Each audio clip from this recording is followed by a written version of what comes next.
Hello, and welcome to the GRACE podcast series. My name is Denise Brock, and I am the Operations Director for the Global Resource for Advancing Cancer Education, or GRACE. In this podcast series, we interview patients, advocates, and healthcare professionals to provide the most updated information for our community and to highlight important issues facing those dealing with a cancer diagnosis. We hope you find this information valuable. For questions or comments, please visit us at cancergrace.org.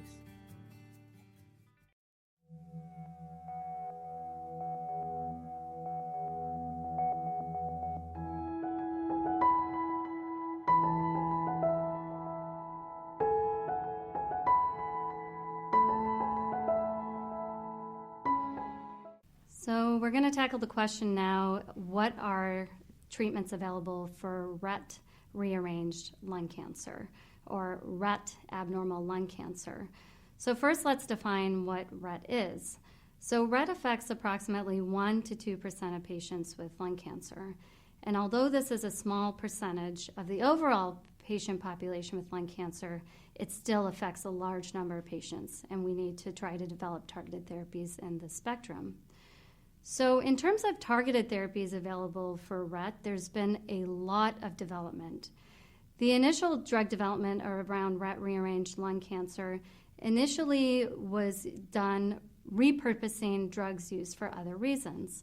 So these drugs have multiple targets, which means they affect a lot of different cancer pathways, and also means that the side effect profile of these drugs can also be higher. So some of these drugs that also target RET but are not necessarily RET-specific inhibitors include vandetanib, cabozantinib, sunitinib, and there's many other drugs available that also incidentally target RET, but not necessarily in a specific way. There are currently no FDA-approved therapies for RET-rearranged lung cancer, but again, we can look to what is already being used in other cancer types and see if there's any use for our patients. So we know also RET rearrangements is very common, in fact, in thyroid cancers. In medullary thyroid cancers, RET rearrangements occur up to 60% of patients, and in papillary thyroid cancers, as much as 10%. So we can borrow what we know from thyroid cancer and learn for our disease.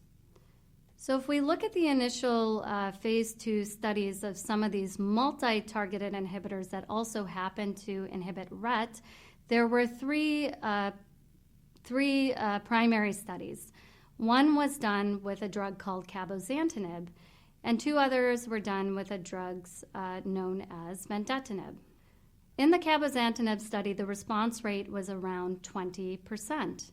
And in the 2 vandetanib studies, the response rates varied quite widely, anywhere from 20% in one study up to 50% in another study. And the time for disease control was relatively modest, around 5 to 6 months. But at least these are some drugs that are used in other cancers that have activity for patients with RET. Now, what I think is very exciting is that there's now drug development trying to develop more specific RET inhibitors. And 2 of these drugs that are probably the furthest along in development is a drug called Blue 667 and Loxo 292. So they're still relatively early in development because they don't quite have names yet.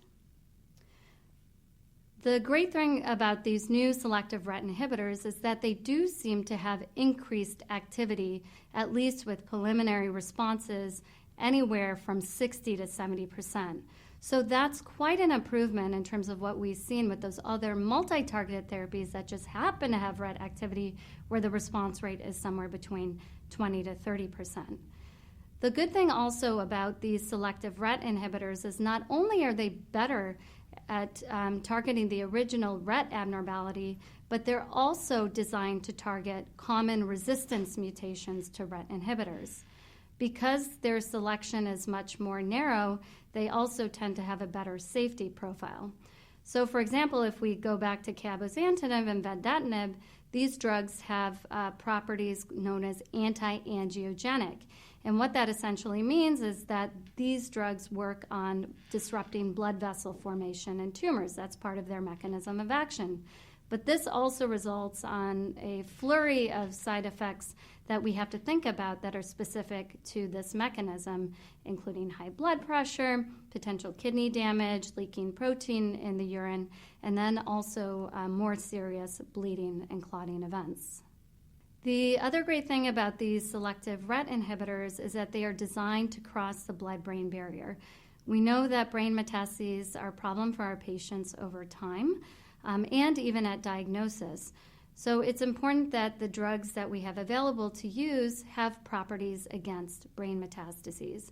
And these drugs have demonstrated responses in those patients enrolled in these studies who do have active brain metastases. So that's another great thing. So there's definitely hope in this field in terms of more specific RET inhibitors, better activity, and better tolerability.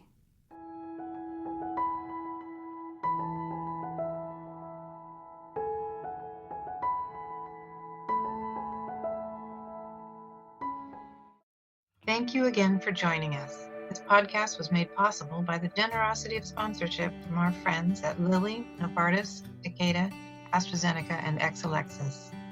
Please like and follow us on Facebook and Twitter.